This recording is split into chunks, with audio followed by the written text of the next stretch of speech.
So, ito na yun siya mga kabayan. Gugupitin na natin siya. Una natin gagawin is alisin muna natin siya sa pat lahat. Sobrang tagal na nito mga kabayan. Then, after ko siyang i-cut lahat, ay ganyan naman yung gagawin ko. Yung ganyan, para malinis na siya. Then, yan ang itatanim natin. Okay, so for now, is i-empty muna natin ang part na ito. Pwede naman siyang bunutin, but useless din kasi pag bunutin natin guys, kasi hindi naman natin magagamit yung ano, kasi alisin lang natin yung dry, and then kukunin lang natin yung may green. So mas mabuting igupitin na lang natin siya, tapos hindi ka pa masyadong magkalat. Ayan, ito ata yung pinaka main na puno guys. So, ayan. So, sa dating ano pa to guys, nakatatlong bahay na ito. Kanyan. So, may mga, marami na akong napropagate nito. And then, yung iba is, binigay ko sa mga kaibigan ko. Nung lumipat na naman kami dito. Ang ganda nito kapag, ano, kapag babalik siya sa fresh.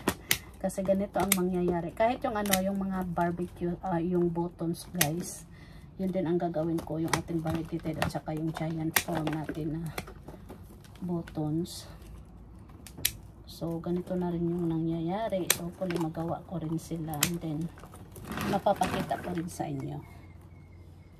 Kasi parang the same lang po yung ano nila ng taon. Another big ano guys, pinaka-main po na yun. Giant form na barbecue natin or buttons, dami kasing tawag nito, barbecue or buttons like that. Ano din yun, nakadalawang ano na yun, refresh. So I think every year sila kailangan i-refresh kasi yun ang ano nila, tubo. Magwa 1 year na din yung ano natin.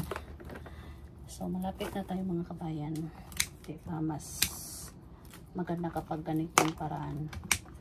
Kasi nakita ko sa inyo yung pot, kaya hindi ko inalis. Then after that, pag nakat ko na sila lahat, alisin ko na yung potting mix, and then ano natin, papalitan natin siya ng bagong potting mix. Kasi ano na to guys, root bound, but hindi natin itatapon kasi pwede natin siyang gamitin sa iba nating plants, as long as okay naman po at healthy yung ating ano guys, yung potting mix. Ayan. So maraming beses na rin kasi ito, dinagdagan ko lang siya ng potting mix. Yan o. Yan guys, ganun lang po kaliit yung pot nya. Ayan. Maganda din ito kapag nagpa-flowers. Nakita nyo na ito. Kasi every time mag-flower sila is piniflex ko guys. Ayan. Ganun lang po ang paglilinis. So may mga plants talaga guys na dumating sa point na kailangan baguhin. Ayan. Ang gagawin ko sana is yung aking pickles plant, magpapagisa ko, but ito yung matagal ko na kasi itong pinag-isipan, lagi kong nakakalimutan. Kaya since naalala ko siya at nakikita ko siya ngayon, so siya muna yung dinampot ko. So we're done. Ayan na po yung locks niya mga kabayan. So mamaya na natin siya lilinisin, kasi ang gagawin muna natin ngayon ay linisin muna natin itong ating mga tinatyan. So yan na po, ganyan siya kadami guys. Ayan o, star fries, ganyan siya kadami. So hindi ko alam kung gaano din ka ano amount yung malilinis natin. So dito natin ilagay yung ating mga nilinis. Ayan, so ganito lang po yung paglilinis. Unahin natin yung mga ganito, ganyan, tapos gugupitin natin yan guys.